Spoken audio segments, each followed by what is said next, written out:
They thought we were done after the coalition war ended, after Earth burned, after they broadcast our surrender across every system within reach of their long, smug arms. They thought that was the end of the human species. They were wrong. See, what they didn't understand is this: humanity doesn't scream when it breaks, it goes quiet, it bleeds in silence, remembers everything, and waits. And God help the bastard who gave it time. I was there when it started, not the war, the reveal. I was a station tech buried deep in orbit around Jupiter on an old mining rig that hadn't functioned properly in decades. That's what the rest of the galaxy thought we were now, broken miners clinging to a dead system. But underneath our rusted plating, we weren't sleeping, we were building. The call came at 300 system time, code black, total recall, classified priority level Omega-1. Only those of us in the shadows even knew what that meant. I opened the encrypted file, and there it was, the directive we'd all buried inside our bones and tried to forget: unleash the cold fleet. I felt the air leave my lungs. The cold fleet was myth, whispers told in bars on Luna's underbelly, stories shared between soldiers too broken to be drunk. Ships no one had seen in over a century. No one except those of us who built them. In silence, each one was buried under layers of ice, dust, rock, hidden in moons and asteroid cores deep within Saturn's rings. Some hadn't seen a star in 90 years, but they were ready and they were angry. The broadcast went out in pulses, quantum masked, invisible to every known alien surveillance net. It was a heartbeat, a signal that humanity's silence had ended. Within 2 hours, every known ship vanished from Earth's orbit, gone like we'd been wiped out overnight. The galaxy celebrated again. The High Chancellor of the Veron hegemony gave a speech about the final extinction of the Terran threat. I watched it from the command deck of the newly activated dreadnought Deliverance, parked deep beneath Europa's surface. He laughed during his speech. He actually laughed.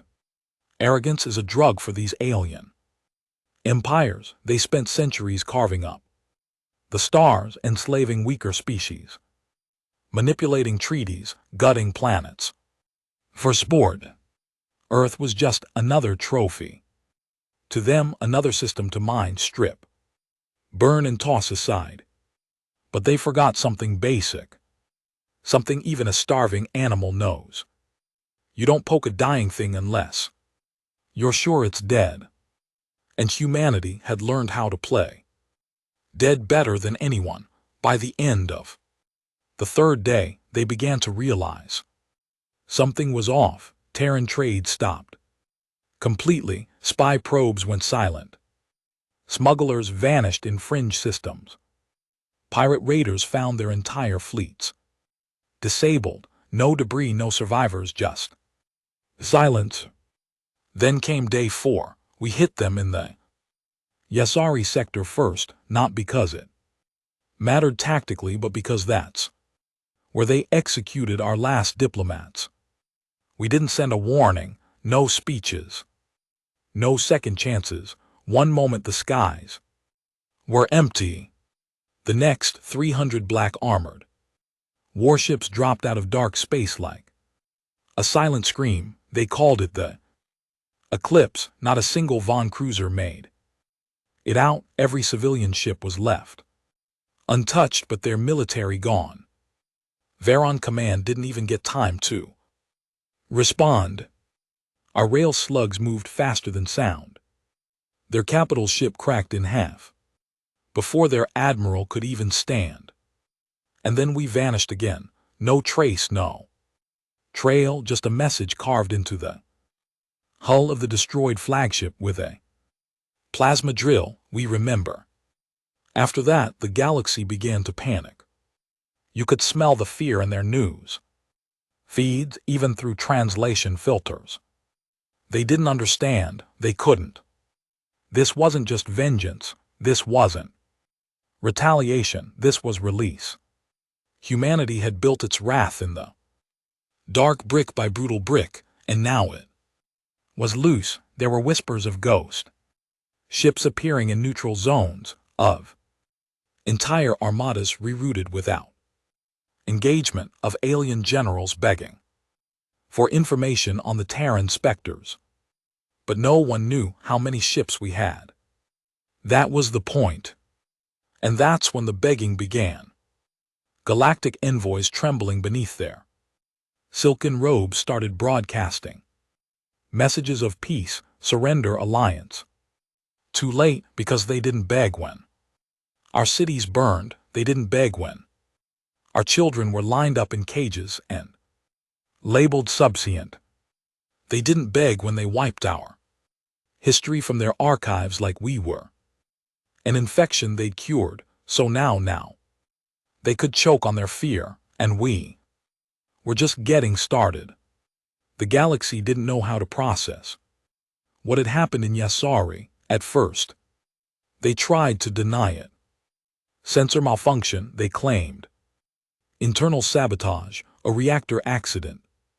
But their excuses fell apart when the second system burned. The Trell stronghold, a fortified citadel once considered impenetrable, went dark. Under 7 minutes, we didn't bombard it from orbit like they used to do with us. No, that was too easy, too quick. We infiltrated it. 900 human operatives, genetically enhanced and memory trained for absolute silence, dropped into the fortress like shadows wrapped in vengeance. They didn't kill civilians. That wasn't our war, but the ones wearing uniforms, the ones that cheered during the liberation of Earth, they died screaming. The Trell Council chamber was found painted in blood, not because we needed to make a point, but because the point had already been made. We're not playing your game anymore. We're rewriting the rules. I remember standing on the bridge of the Deliverance, staring at the intercepted Trellic broadcast as it screamed for help. The audio was raw, unfiltered. Perfect, you could hear the panic in their guttural alien language.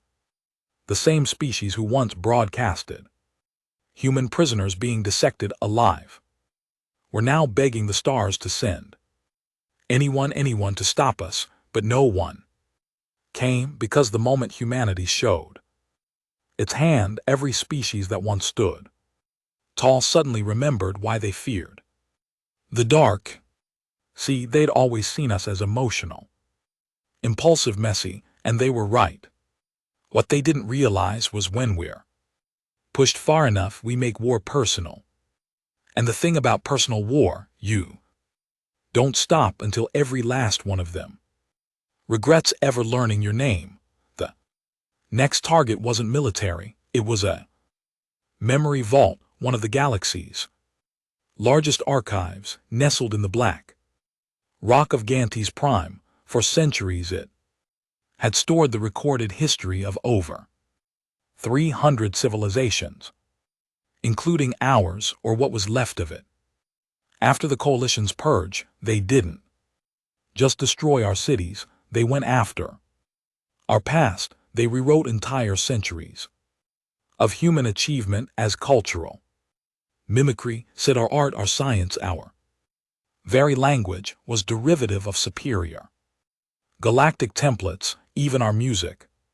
Centuries of soul, pain, rebellion, hope was archived as irrational tribal noise. They didn't kill humanity, they erased it. So we took the vault, not with guns, not with bombs, with data. Our cold AI, we called him Gideon, slipped into their network through one of the oldest Terran trade relays, one they thought was dead, in under 3 Minutes he cracked their encryption. In under 10, the entire Gantes archive was rewritten, every single file now carried one message repeated in every language. The galaxy knew, you stole our voice. Now hear us scream. Then we burned it. Every bit of it gone. To them it was a tragedy, priceless. Knowledge lost forever, to us it was justice. If we had to rise from the ashes, so would they. After Gantes, though, galaxy stopped pretending we were a ghost. They knew we were real, and we were hunting. I remember the day the ceasefire requests began. They came in waves from fringe species, independent trade guilds, rogue pirates, even Earth collaborators, the ones who had turned on their own kind for promises of status, implants, off-world sanctuary. We answered them all the same way. We don't negotiate with architects of extinction. The Unified Council, a rotting collection of bureaucratic parasites, called an emergency summit on Keldar Prime, a show of strength, an attempt to reassert control. They invited one of our ships to attend. As a gesture of galactic diplomacy, we sent one, the Revenant, but it didn't dock. It just hovered above their capital, silent, black, massive. Its weapons stayed cold, its shields never flickered, but every 20 minutes it broadcasted the same sound across all channels. A human heartbeat, steady, calm, unstoppable. For 12 hours that beat echoed through their skies, and then the ship left. No damage, no message, just the memory of its shadow. That alone caused 3-member species to withdraw from the Council and surrender preemptively to Terran command, and still we weren't done. Because you can't measure human rage in numbers. Our war wasn't about systems or credits or politics. It was about the butchered little girl in District 9, whose eyes were sold for research. It was about the soldier who hung from the gates of the Mars colony with inferior carved into his chest. It was about the mother who slit her own throat, rather than let her children be taken as breeding stock for the Krevari elite. That's what they never understood. They thought we wanted revenge. What we wanted was memory. We wanted them to remember. And they would for 1,000 years. My brother died in the first purge. He was 17, just a kid. Smart, angry, too bold for his own good. The Krevari guards caught him smuggling medical supplies to a resistance cell near the old Amazon basin. They didn't execute him. They flayed him alive. Broadcast it, called it a warning. I watched that footage once, only once. Burned it into my soul so deep it became a compass. Every move I made after that, every reactor I repaired, every gun I calibrated, it all pointed in the same direction, make them feel what we felt. And now, with the cold fleet awakened, I wasn't alone. We weren't scattered survivors anymore. We were an army born in silence, baptized in grief, and trained in the black void of forgotten space.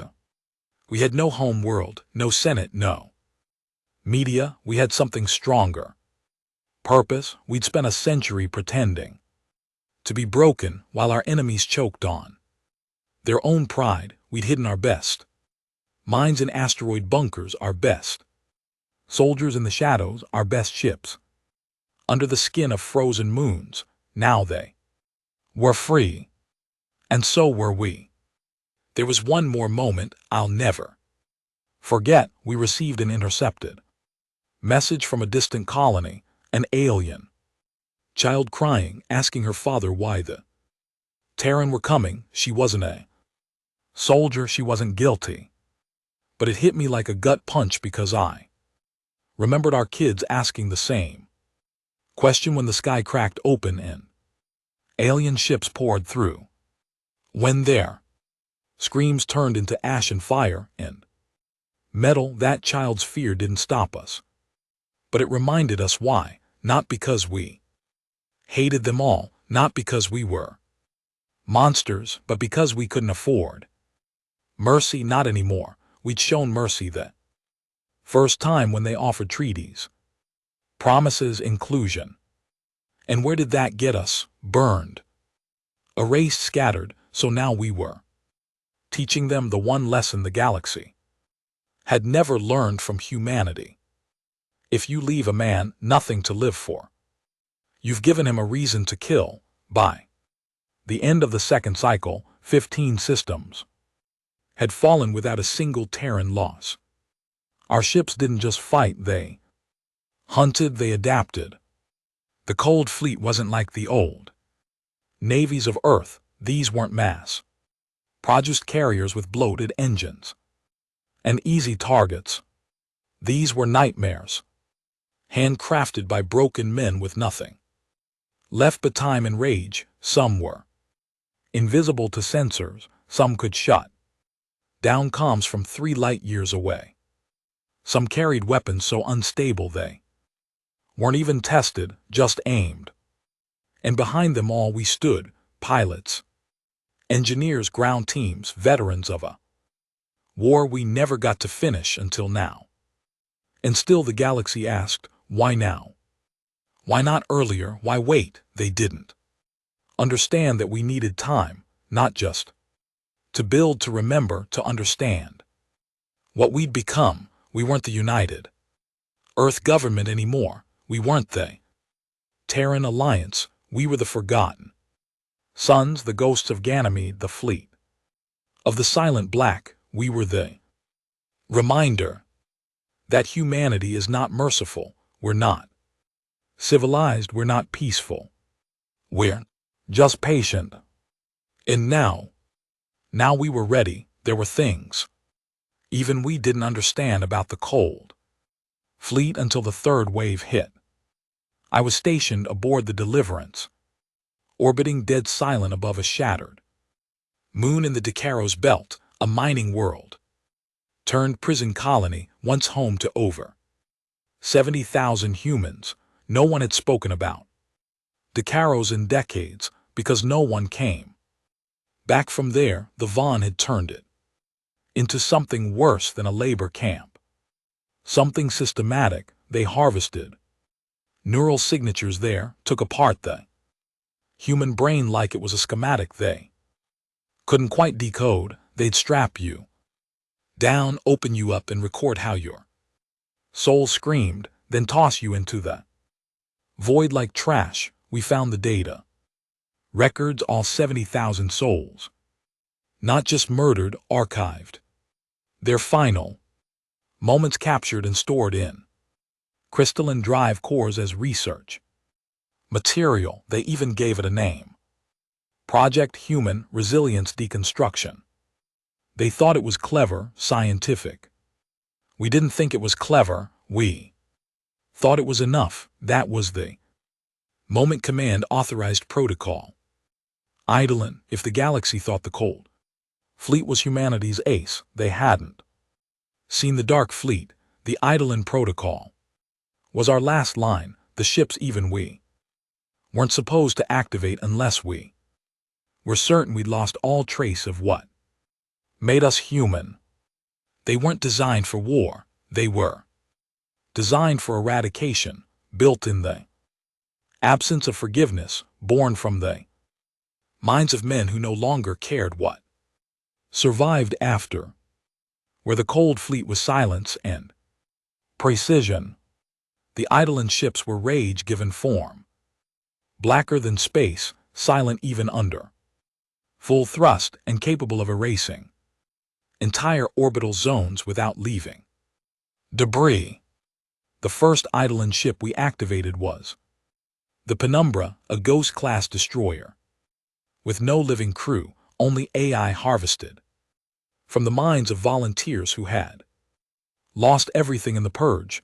Each AI was born from trauma sculpted by vengeance and trained on centuries of betrayal. Some called it unethical. We called it necessary. The galaxy had taken our souls, now we were taking theirs. After Darrow's there was no more doubt. The galaxy wasn't just watching anymore, they were breaking. World after world collapsed without a single Terran landing.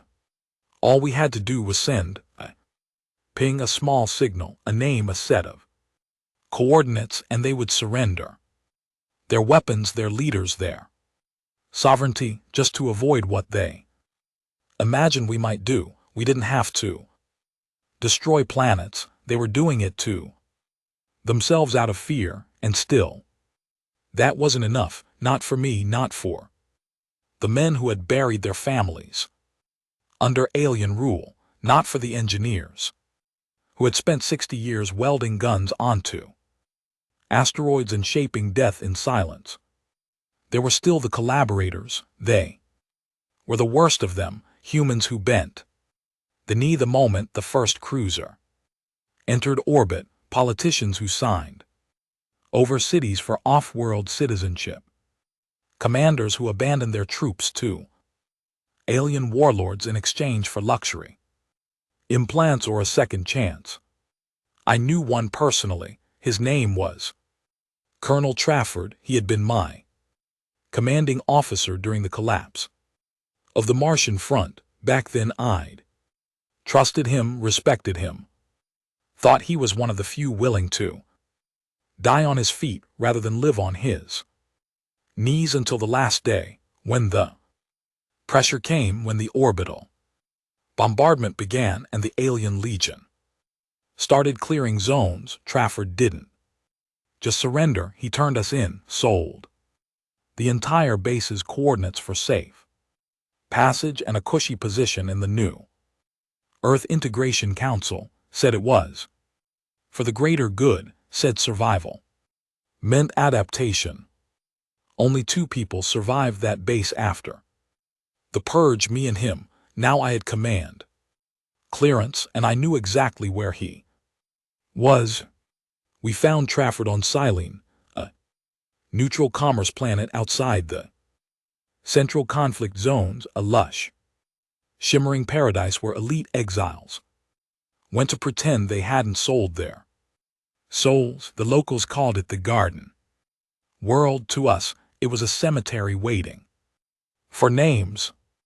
I took a strike team down myself, not because I needed to, but because this was personal. He was older, now softer, wrapped in silk, fed on alien fruit, breathing recycled air through gold-plated systems, surrounded by alien guards who treated him like an exotic pet. But when I walked into that banquet hall, the look in his eyes told me something simple. He knew. Captain Merrick, he said, like we were still on formal terms, you forfeited that title the moment you knelt. I said. He laughed, actually laughed. I saved lives more than you ever will. You think your crusade is justice. It's madness. I wanted to put a rail slug through his skull right then, but that was too easy, too clean. So I stepped aside, let Corporal Darren handle it. Darren's sister had died under Trafford's surrender. What he did to that man, I'll never repeat it, only that he made him remember. For every scream he ignored, every name he deleted, every plea he silenced to save himself. When we left Silene, we didn't leave a crater. We left a message burned into the city's Central Plaza. No forgiveness, no forgetting, no survivors. The colony abandoned itself within 48 hours. Even the trees died. By the time the galaxy realized what was happening, it was too late to stop it, because this wasn't just war, it was inheritance. They thought they'd erased us. Instead, they taught us how to survive in silence, and now that silence had become their death.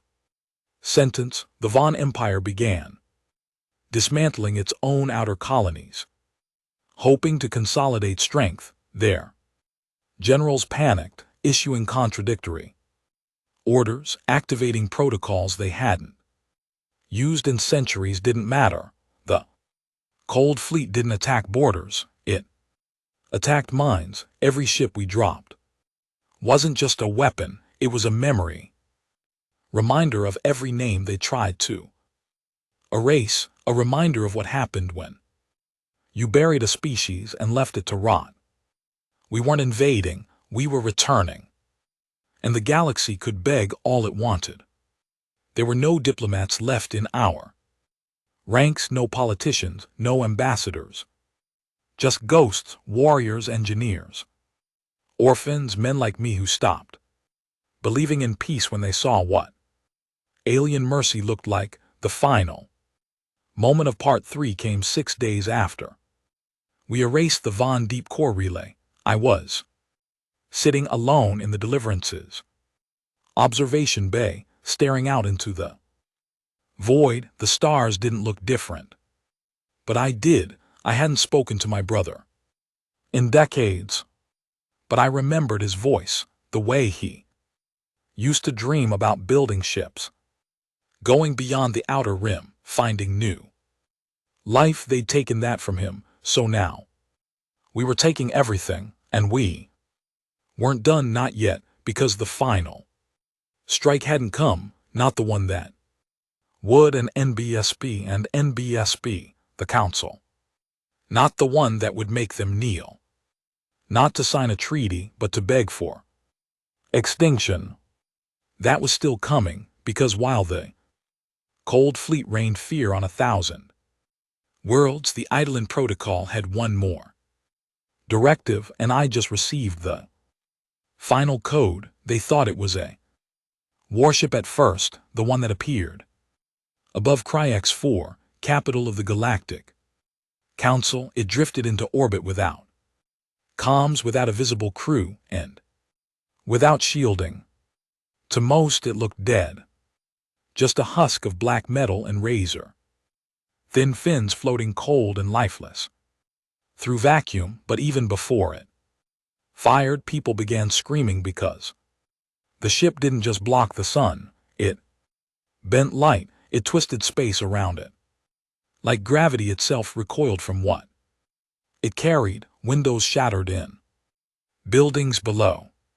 Birds dropped dead out of the sky. Entire species hundreds of light years away reported sudden migraines, nausea, hallucinations. We'd named it the Wraith. It wasn't the biggest ship in the Eidolon Protocol. It was simply the first one that thought.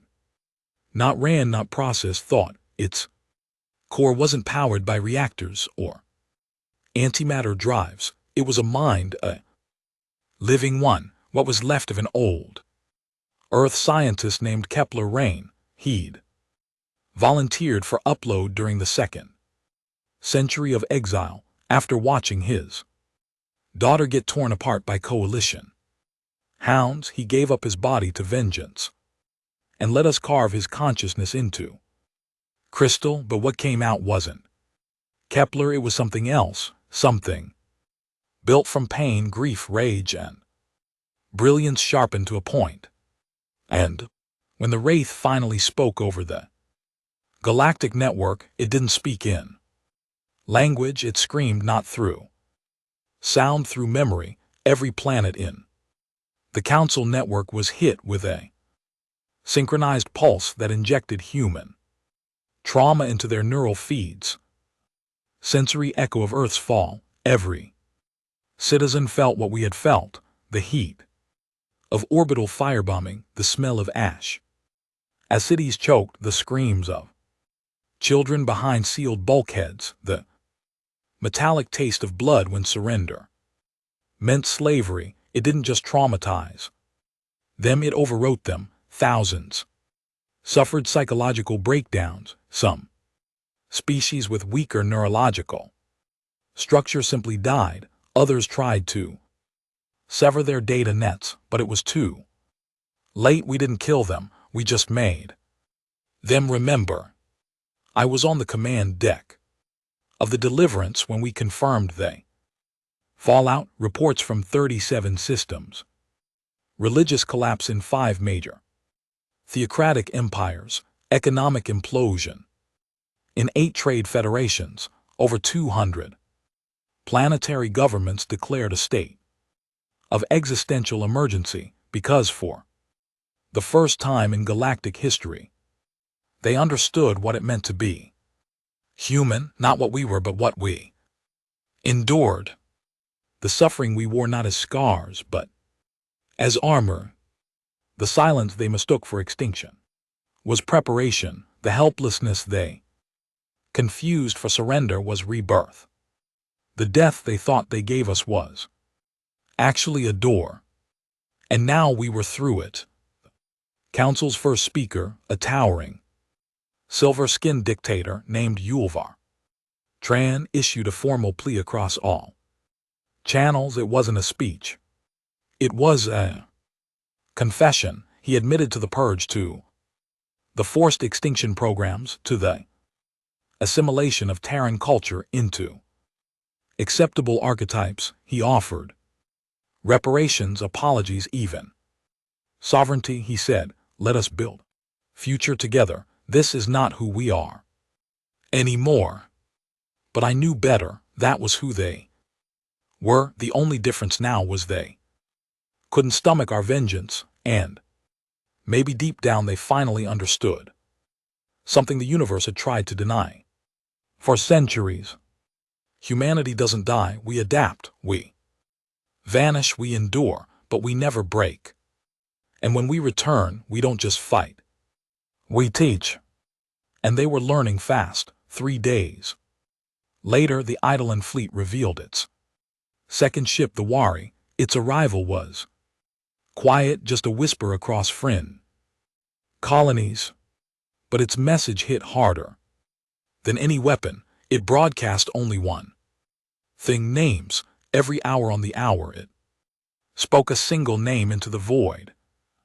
Name from Earth's missing registry.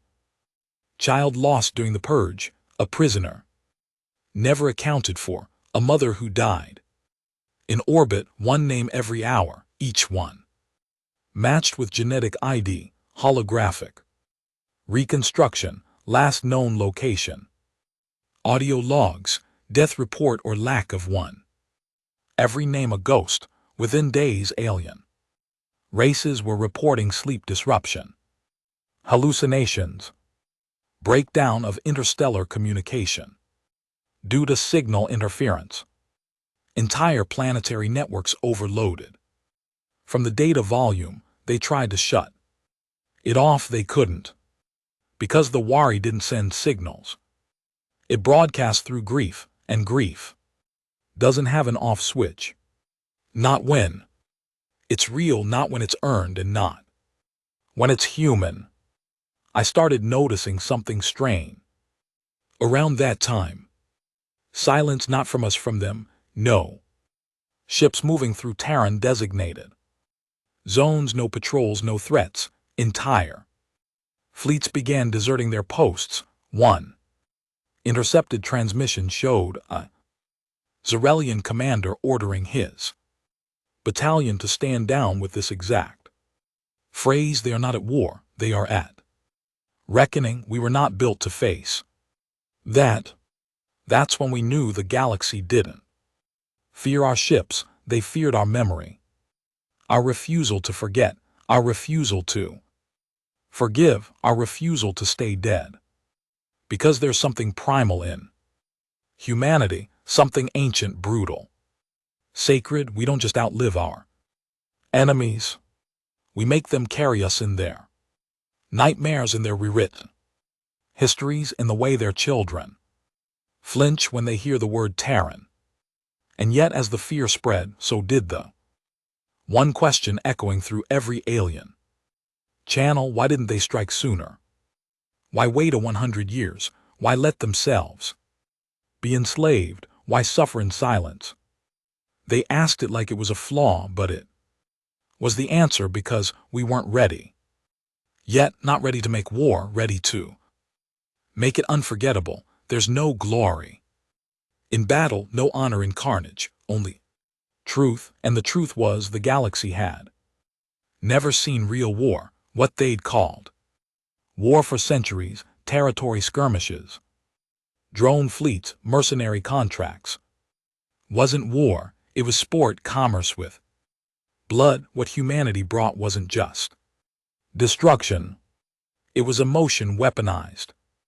We fought with purpose, pain, memory, fury. They didn't know how to fight like that, and now they didn't want to learn. The council attempted one last move. They sent an ambassador, not a diplomat. A human born on Earth, raised in exile. Trained by aliens to mediate, he arrived aboard a silver carrier escorted by 6 non-combat cruisers and a declaration of peace. We met him aboard the Deliverance. His name was Renick Vale. Clean suit, polished accent. Every word felt synthetic. He smiled like he didn't understand why. He made my skin crawl. You've made your point, he said. Now, let's build something lasting. I stared at him for a long time. You think this is about points? I asked.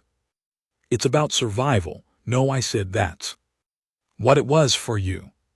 For us, it's about justice. It's about walking through hell and finding out we weren't alone, that others carried the torch while the universe spat on our ashes. He tried.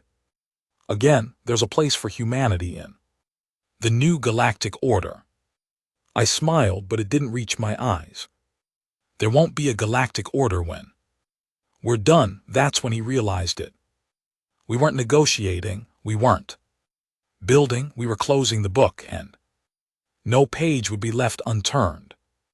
As he left the ship, I walked to the observation bay, watched as the Wraith and the Wari took position around the Kryak system like silent angels of vengeance. The stars didn't look different, but I did, because for the first time in my life I felt peace. Not because the war was over, because it had finally begun the way it always should have, with fear in their eyes and memory on our side. The longer we burned through the stars, the quieter the galaxy became. By now, nearly half the core systems had fallen under cold fleet control, without a single peace treaty, without one Terran casualty. Entire governments folded at the mere rumor of an Eidolon vessel entering their system. They feared us. They should have, but not all of them. In the ashes of the cradle sector, deep beneath the storm-choked moons of Grathel, something ancient stirred. They were called the Valkara Dominion. To most of the galaxy, the Valkara were a ghost story, ancient, reclusive, neutral. They hadn't engaged in interstellar warfare in over 4,000 years.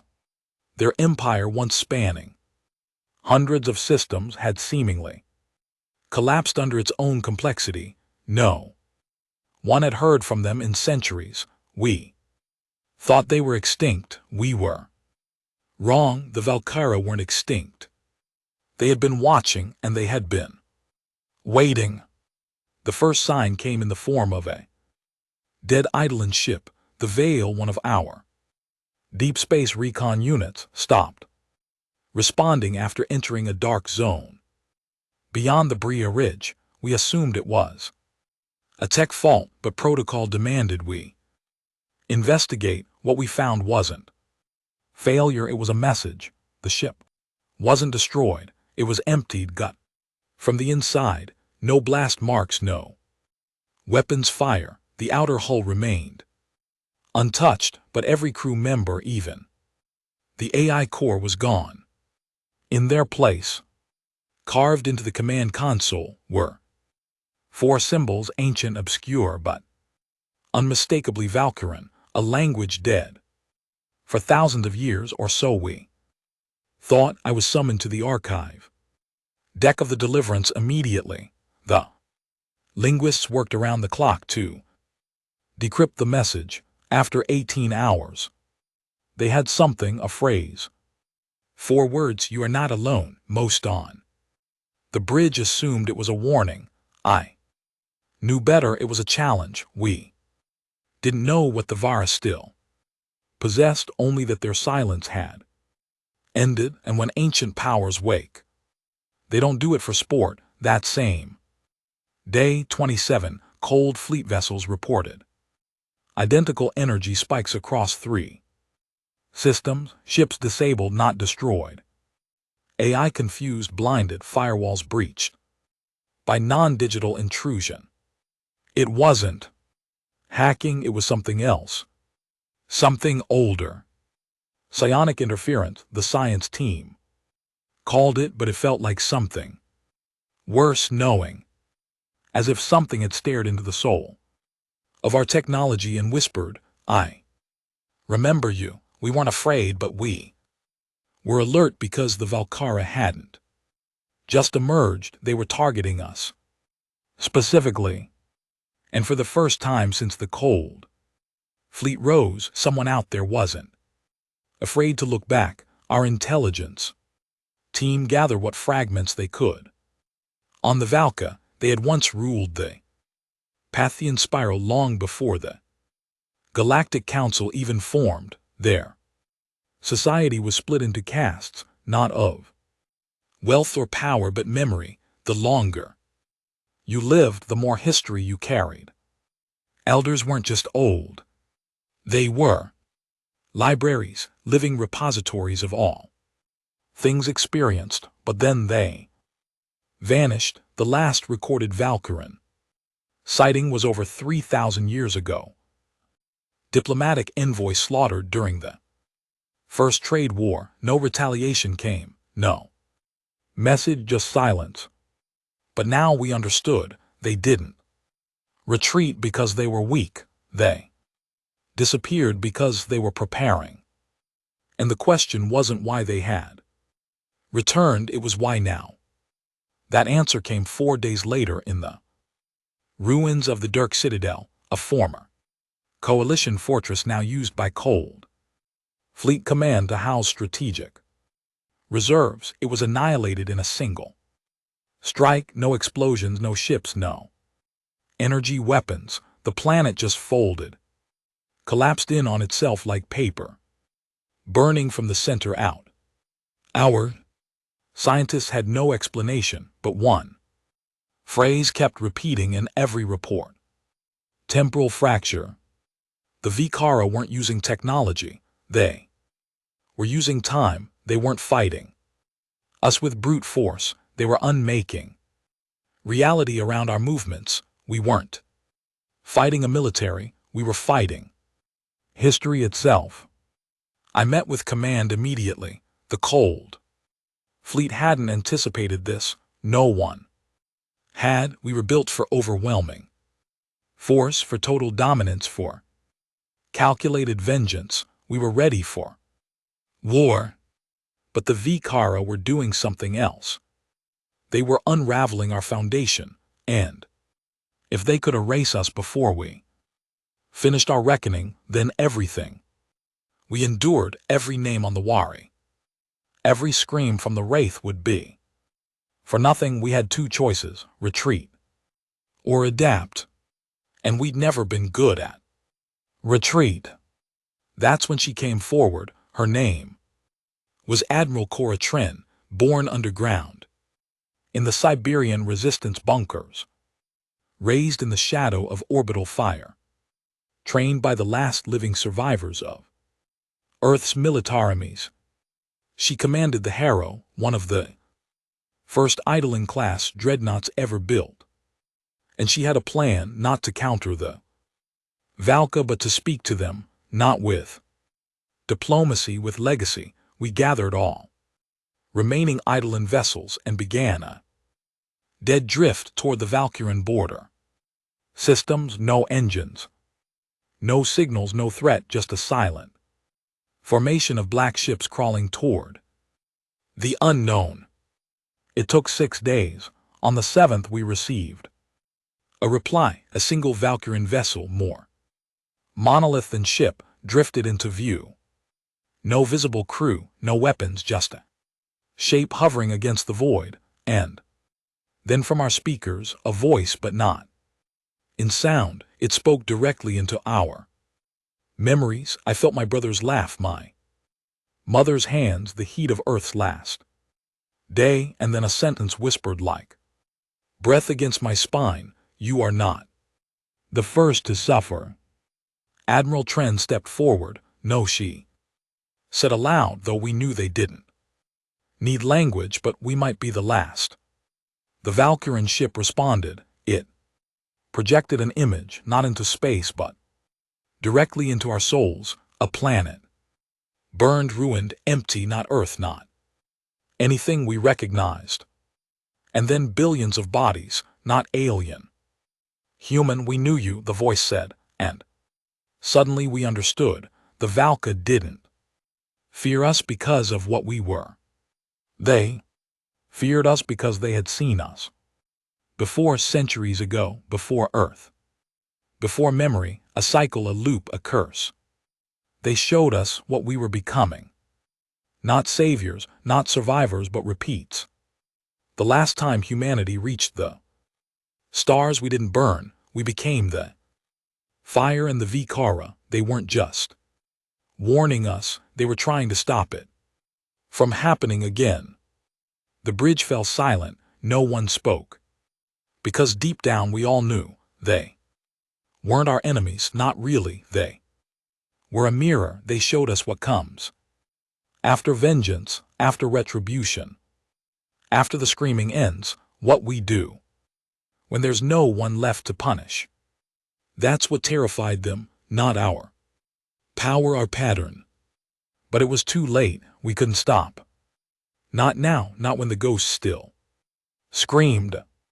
Not when the cold fleet still had names to read. Not when the wraith still pulsed across the stars like a heartbeat torn from Earth's last breath. We didn't answer the Valka, we simply drifted forward, and their monolith disappeared. Not out of fear, out of grief. They knew they'd failed, and we knew we were becoming the thing they feared. The stars looked no different that night, cold, endless, uncaring, but inside the command deck of the Deliverance, the silence weighed more than space itself. No one moved, no one dared speak. We were warriors, engineers, ghosts in steel, survivors of a fire the galaxy thought had gone out. But after what the Vara showed us, we weren't so sure anymore.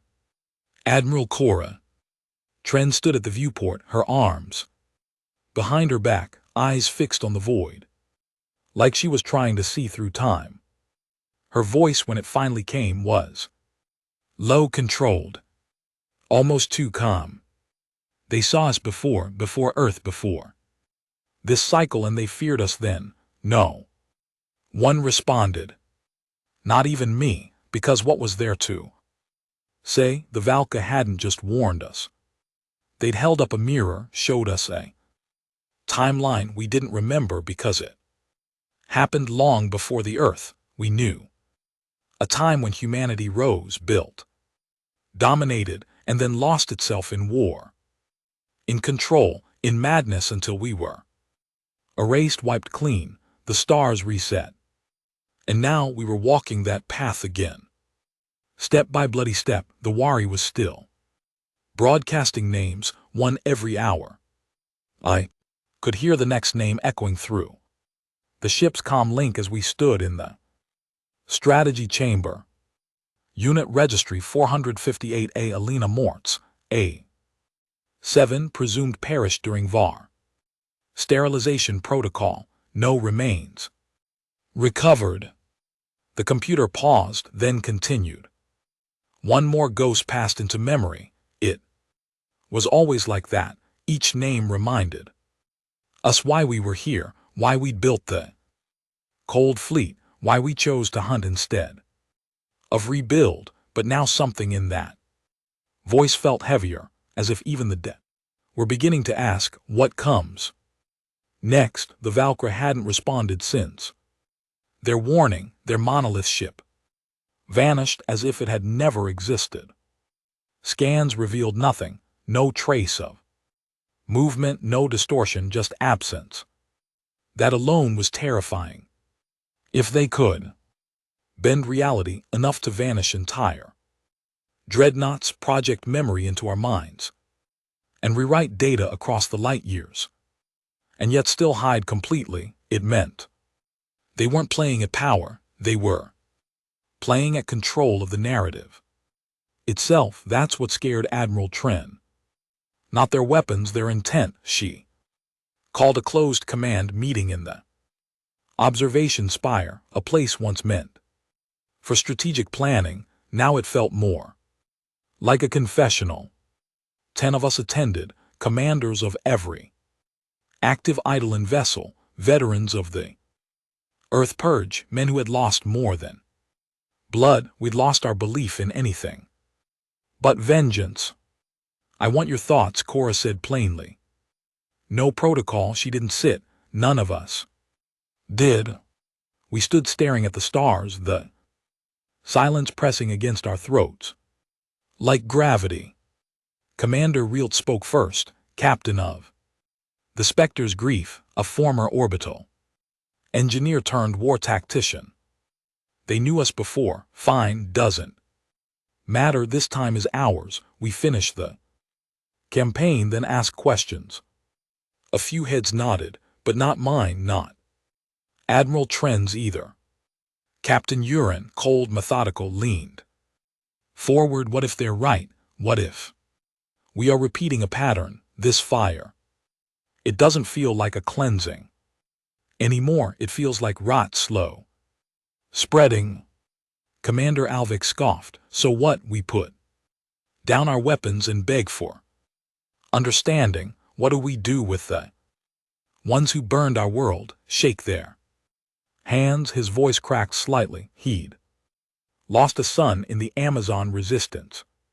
They found only a foot still in its charred boot. Admiral Tren let the debate burn for a few more minutes. No direction, no orders, just release. Then she turned to me. Merrick, she said, you've said nothing. I looked out the viewport, watching a cold fleet destroyer drift past like a steel corpse. I didn't want to speak, because I didn't trust what would come out, but I did. I still hear them, I said quietly. The ones we lost, ones we buried. I built the Wraiths targeting systems while my wife and daughter were still alive, before the walls came down, before the council turned our cities to dust. I built them, hoping they'd never be needed. A pause then. But they were. My hand clenched against the cold steel railing. This fleet, this whole machine, it was never meant to be a sword. It was supposed to be a memory, a promise that we wouldn't forget. I turned, but now I think we might be forgetting. Cora's eyes met mine and I saw it. Not fear, not guilt, but doubt. Even she, the woman who had driven this engine of vengeance, was beginning to feel the weight, not of our enemies, but of what we'd become. 2 days passed without movement. The cold fleet remained in orbit around the fringe worlds of the Hudro's expanse, silently watching the last remaining council colonies with enough firepower to matter. The Eidolon ships drifted just beyond sensor range, watching, calculating, ready, but the order never came because Admiral Tren hadn't given it. She was waiting. And then the Valkyra returned, not with ships, with a door. It opened in the space between gravity wells. A perfect void, untouched by stars, not a wormhole, not a rift, just absence, as if the universe itself forgot to draw a line. There, from the void, came a voice, not in our ears, in our bones. One chance not to surrender to choose. A location followed, not coordinates, memory. Admiral Tren gasped. She knew it, we all did. On Vault, a preconsul relic. World long thought destroyed, where the first records of humanity's contact with alien species have been stored. It had been wiped during the first purges, or so we thought. We were wrong again. Valka hadn't destroyed it, they'd hidden it, and now they were giving it back. Why? Because that vault didn't just hold history, it held our origin, not Earth, not Sol. Before that, the truth of where we came from and what we had once done to make the stars tremble. It was time to remember the real beginning. I was chosen to go, so was Admiral Tren. A team of 6 boarded the Whisperer, stealth corvette built for infiltration, not combat. No weapons, no escorts. This wasn't war, this was pilgrimage. Journey to Ain took 13 hours. The stars grew dimmer as we approached, as if reality itself recoiled from what was buried there. When we arrived, it didn't feel like a world, it felt like a tomb. The vault wasn't underground, it was the planet, a sphere of obsidian, smooth and dead, orbiting a dying sun. No life, no gravity, just a door floating at orbital equator, waiting. We entered, no resistance, just a corridor, white, endless. And then the walls began to speak, not with sound, with truth. We saw everything, the original cycle, the first Earth, the rise of the architects, our predecessors. Human but not quite, smarter, colder, ambitious beyond restraint. They didn't conquer the stars, they consumed them. Entire species turned into algorithms. Cultures stripped, coded, archived. Every sentient mind absorbed into their network, a library of pain wrapped in synthetic elegance. They thought they were gods until the Vikara stopped them. Not with weapons, with sacrifice. They erased the architects by fracturing time itself, resetting the line, collapsing the loop, and leaving behind a seed.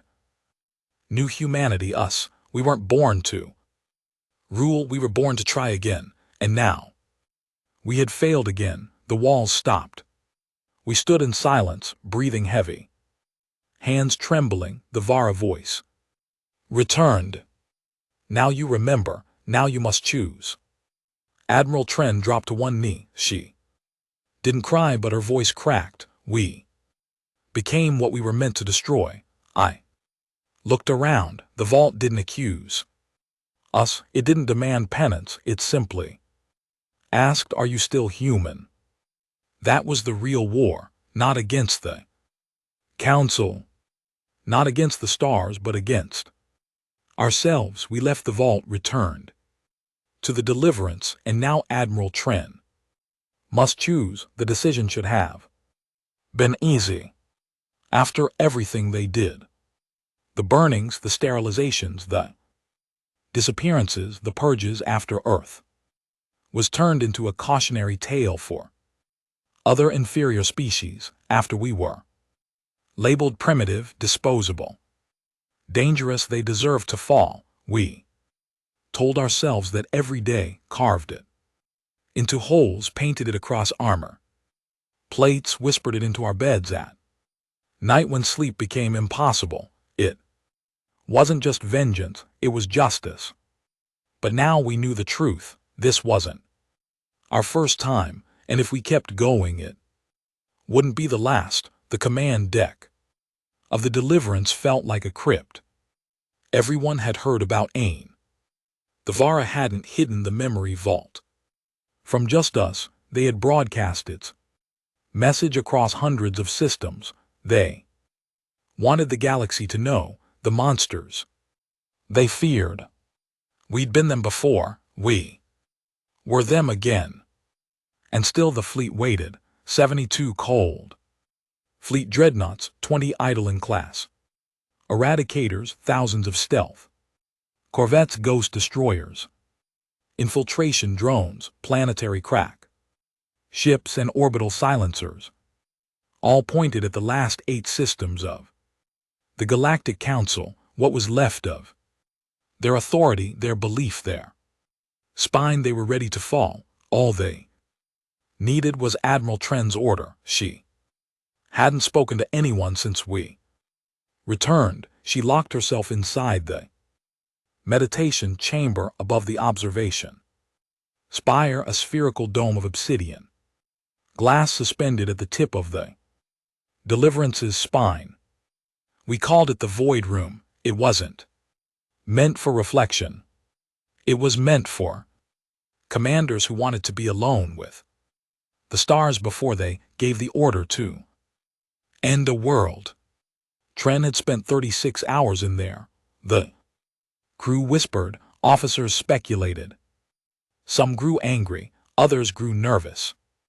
We'd all followed her because she was iron, unshakable, calculated, necessary. But now she was hesitating, and hesitation felt like betrayal. I knew what they were feeling. I felt it too. I found her there in the black silence, sitting in a half-lotus pose beneath the shifting glare of the dying star we orbited. She looked smaller somehow, like the weight of history had finally cracked through her armor. I thought I was doing the right thing, she said. Before I spoke, her voice wasn't broken. It was tired, not from combat, from remembering. When they killed my sister, she continued, I promised I'd never stop. Not until I made them all feel what she felt, every breath she lost, every tear. She didn't get to cry. Her hands were shaking, not from fear, from restraint. I made this fleet to remind the universe what happens when it forgets us, she said, and now I wonder, is it even us I've been fighting for? I stepped forward. You still think we can stop it? She looked at me, and for the first time since the Wraith launched, I saw something in her eyes I hadn't expected. Hope. I don't know, she whispered, but if I give the order now, I don't think there's anything left after. The Valka hadn't sent another message. They didn't need to. Their job was done. They gave us the mirror. Now it was up to us whether we smashed it or looked deeper. But the galaxy wasn't waiting. 3 of the remaining Council colonies had already launched evacuation fleets, not toward other systems, toward our territory. Surrender, not in words, in action. They were giving up everything. And it terrified them more than death, because they didn't know what kind of humans they were surrendering to. The ones who remembered Earth, or the ones who remembered before Earth. A priority. Comms alert pinged the bridge. Another surrender signal, this one from rear station, a military communications hub that once coordinated the orbital strikes during the Martian collapse. My cousin had died because of that station. They didn't beg, they didn't negotiate. They just said one thing: we are ready to pay the cost. The officers turned to me, waiting. I wasn't the admiral, but the room had shifted in the last few days. Quietly, command began listening to me. Maybe it was because I'd seen Ain.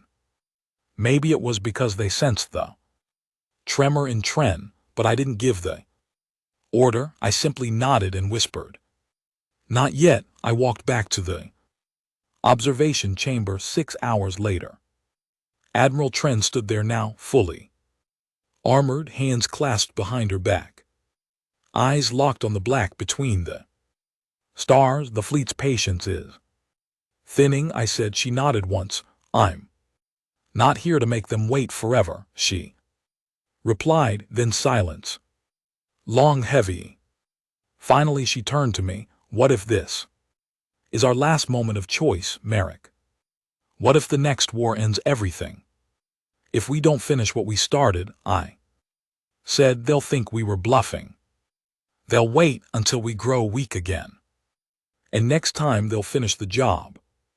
She raised an eyebrow. That's what the architects believed before they erased entire species. They thought it was necessary, justified. She paused, and in the end the Valkyra wiped them out, not with bombs, with remembrance.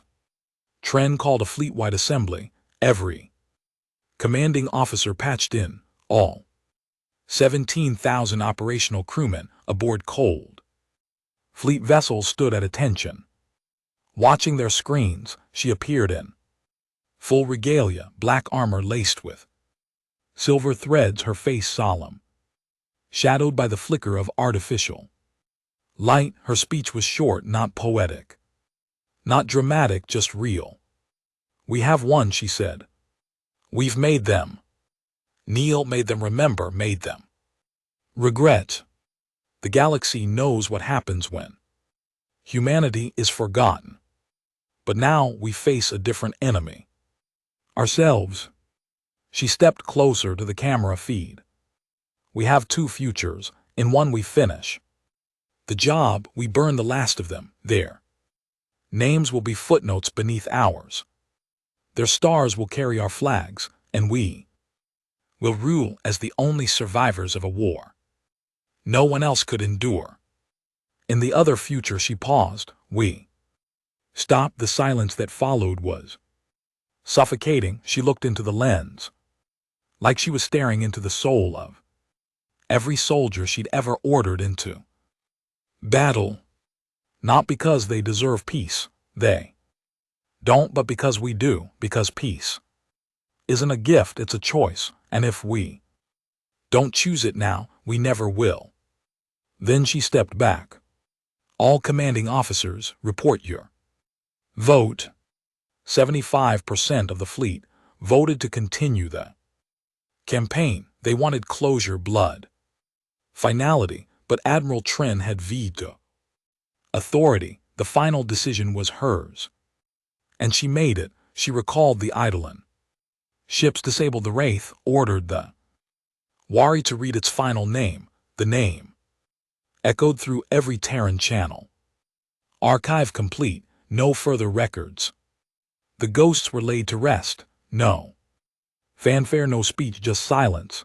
The kind only real peace brings, but not everyone agreed. 3 cold fleet commanders broke ranks, refused to stand down. They launched a rogue detachment toward the final council colonies, determined to finish the war in defiance of command. That's when I realized war wasn't over, it had just changed shape. Because now we weren't fighting the galaxy, we were fighting ourselves.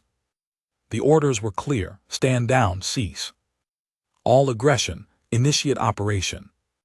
Memory closure. Across the stars, cold fleet vessels powered down their primary weapons. The Eidolon ships withdrew into silent orbit. The Wari stopped broadcasting names. The Wraith, terrifying and divine, fell into stillness. And the galaxy waited, but not all of us followed orders. 3 commanders broke ranks. Their ships didn't flicker into sleep. They accelerated toward the last 3 council strongholds: Meriden, Threzen 4, and the Iskar depths. We had told the galaxy we were done, but these men didn't care, because for them, like for many of us, vengeance wasn't a mission, it was identity, and identity doesn't switch off like a weapon. Their names were Commander Varric Hayne, Captain of the Dagger's Breath, Admiral Ulrich Nan, commanding the final verse, Director Thalen, Mister with the Stealth, Cruiser Shade of Orpheon. Each of them had lost everything: families, legacies, futures. And when Admiral Tren chose peace, they didn't see mercy, they saw betrayal. By the time we detected the rogue fleet, they were already 3 Systems deep into hostile space, we'd underestimated their speed and their conviction. They weren't there to make a point, they were there to finish the purge, and if they succeeded, all we'd fought for, every scrap of credibility, every hesitant whisper of peace would turn to ash. Humanity would be seen not as survivors but as monsters too. Divided to trust, we would be feared again, not because we were powerful but because we couldn't even stop ourselves. Admiral Tren assembled a rapid response team, not a task force, a family. The few of us who had stood with her through everything. She looked at me across the planning chamber, her voice calm but colder than I'd ever heard it. We built the cold fleet to avenge the dead, not to create more. Now we're the only ones who can stop it. And she meant us personally. No drone fleets, no planetary silencers, no overkill, just one ship, one mission. One final stand to prove that humanity could wield restraint the way it once wielded wrath. We took the deliverance, a symbol of everything the galaxy feared, now flown into the dark, not to destroy but to intercept. We moved fast, pushed the engines beyond safety. Every jump shaved time off the countdown. We knew where they were going. Next, Thressen 4, a council sanctuary planet, demilitarized after the Valkyra revelation. It was one of the few colonies that had voted against the purge a century ago. Mostly civilians now, scientists, historians, and that was exactly why Hain and his rebels wanted it gone, not because it was a threat, but because it reminded them that some aliens had tried to do the right thing and they couldn't bear to see that. We arrived just in time. Thressen 4 was a blue marble, wrapped in light. Its orbital defense grid was long since dismantled. Its atmosphere sparkled with refracted radiation from the gas giant it orbited. Peaceful, innocent, and about to be burned.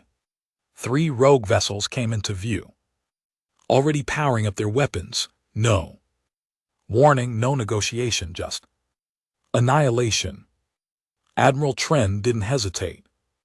Engage, the deliverance roared. We didn't fire main weapons, not yet. Instead, we initiated pulse disruption, a tech we developed for disabling entire fleets without killing, but the rebels had modified their systems. They absorbed the first pulse, and they fired back. The dagger's breath launched a triple-barrel plasma spear at us, scorching our outer hull. Emergency sirens lit the bridge. Tren grabbed a safety harness and shouted over the den. They won't stop, not unless we make them. Then we make them, I replied. I requested command of the tactical strike pod, a small infiltration craft built for silent boarding. Tren paused, then nodded. You're going after Hain, she said. I nodded back. I'll bring him in alive. I didn't believe that when I said it. Not really, because I knew Hain. We trained under the same instructors in the underground. Mies fought together during the reclamation of Pluto. We even bled next to each other on Titan when the last orbital bastion collapsed. But Hain had cracked. The war had chewed through his soul, and now he was convinced that only fire would end the cycle. I boarded the dagger's breath. Alone, suit sealed, pulse rifle ready, I drifted in through the auxiliary airlock, thanks to override codes still embedded in old cold fleet systems. Hain hadn't bothered to purge them, too sure of his path, too focused on the kill. I found him in the command deck, standing over the targeting console, watching Thressen's atmosphere shimmer. In his scope, he didn't turn when he spoke. You shouldn't have come, Merrick. I didn't raise the weapon. This isn't justice, it's the only kind of justice. Left their scientists Hain.